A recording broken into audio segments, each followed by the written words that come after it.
Hello everyone, welcome back to all of you. My name is Yash और आज हम इस वीडियो में मेथड्स के बारे में देखने वाले हैं और डिस्कस करने वाले हैं कि जावा में मेथड्स आप कैसे बनाते हैं और उनका कैसे यूज़ करते हैं। तो मैं वीडियो को शुरू करता हूँ।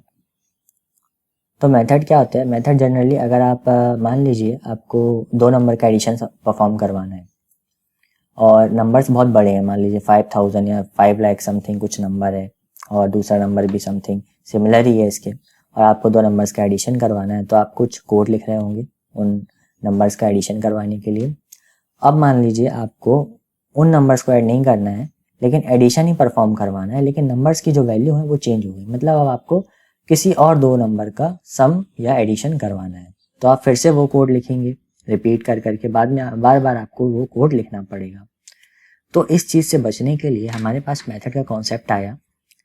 और मेथड का कॉन्सेप्ट क्या है? आप इस कॉन्सेप्ट का यूज़ करके आप एक कोड को लिखेंगे और इसको बार बार रीयूज़ कर सकेंगे।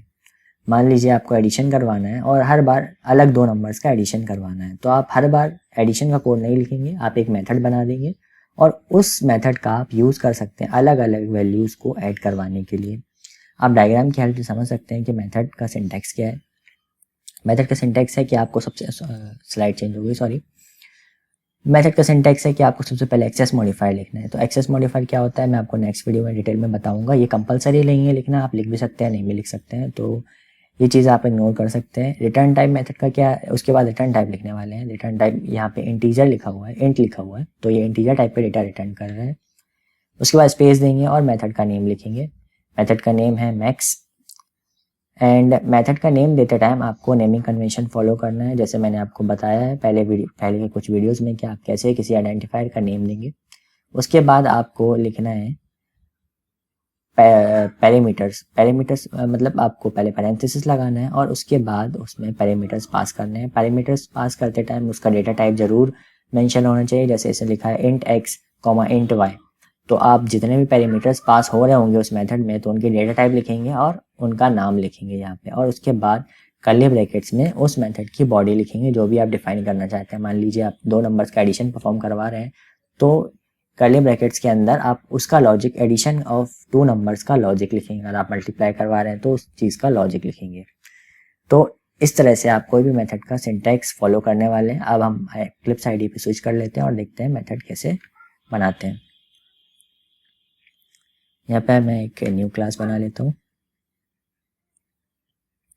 जिसका नेम होगा मेथड, और यहाँ पर आप एक स्टैटिक वॉइड मेन पे टिक करूँगा, फिनिश पे क्लिक करूँगा एंड यहाँ पे मेथड जो है वो मैं बनाने वाला हूँ एडिशन परफॉर्म करवाने के लिए 2 नंबर्स का। तो मेथड आप हमेशा क्लास के अंदर बनाने वाले हैं जावा में, आप याद रखिए।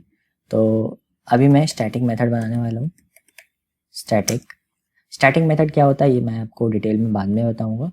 चलिए अच्छा, स्टैटिक नहीं बनाते हैं, नॉर्मली मेथड बना लेते हैं हम लोग।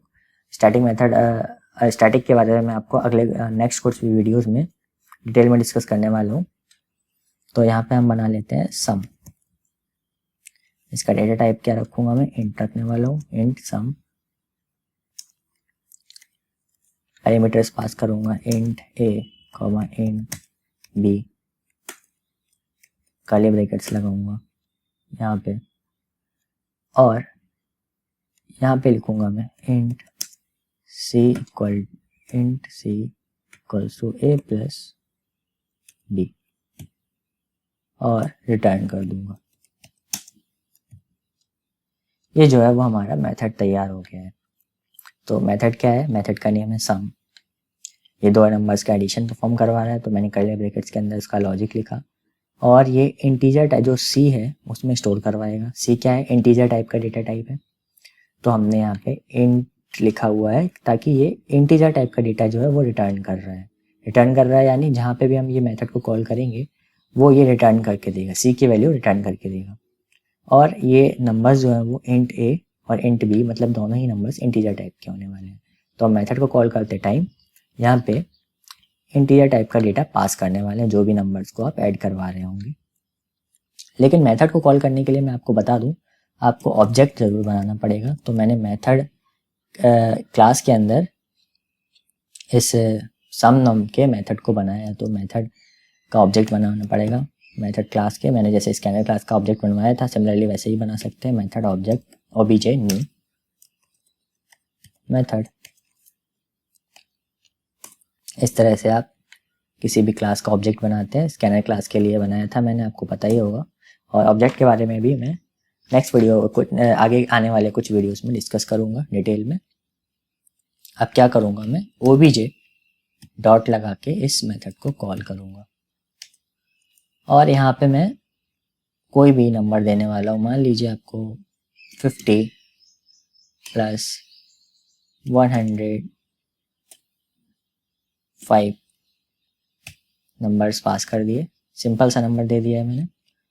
और इसको मैं किसी वेरिएबल में स्टोर करवा लेता हूँ, एस ले लेता हूँ और एस की वैल्यू प्रिंट करवा लेता हूँ। सिंपल है। आपने एक ऑब्जेक्ट बनाया है क्लास का, और जब भी आप ऑब्जेक्ट बनाएंगे उसके क्लास के अंदर का जब भी आप मेथड को कॉल कर रहे होंगे तब ऑब्जेक्ट का नाम लिखेंगे, डॉट लगाएंगे और उसके बाद मेथड का नेम लिखने वाले हैं। और जो भी नंबर्स आपको ऐड करवाना हो वो यहाँ पे पास कर देंगे। तो यहाँ पे मैंने 50 और 105 पास किया है, तो होगा क्या, ये मेथड जो है वो कॉल होगा जब। और मैं आपको एक चीज़ बता दूं कि मेथड तभी एग्जीक्यूट होता है जब आप इसको कॉल करते हैं। मतलब कॉल क्या होता है, जब भी आप इस मेथड का अपने मेन मेथड के अंदर जब भी इस मेथड का नेम लिखेंगे तभी ये मेथड कॉल होने वाला है। अगर आप इस लाइन को नहीं लिखेंगे तो ये मेथड के अंदर का जो लॉजिक है, जो कोड आपने लिखा है, वो एग्जीक्यूट नहीं होगा। तो मेथड को बनाने के बाद उसको कॉल करना ज़रूरी होता है, और कॉल करने के लिए आपको इस तरह से उस मेथड का नेम लिखना पड़ेगा। और जिस भी क्लास के अंदर आप मेथड बना रहे हैं उस क्लास का ऑब्जेक्ट पहले आपको बनाना पड़ेगा।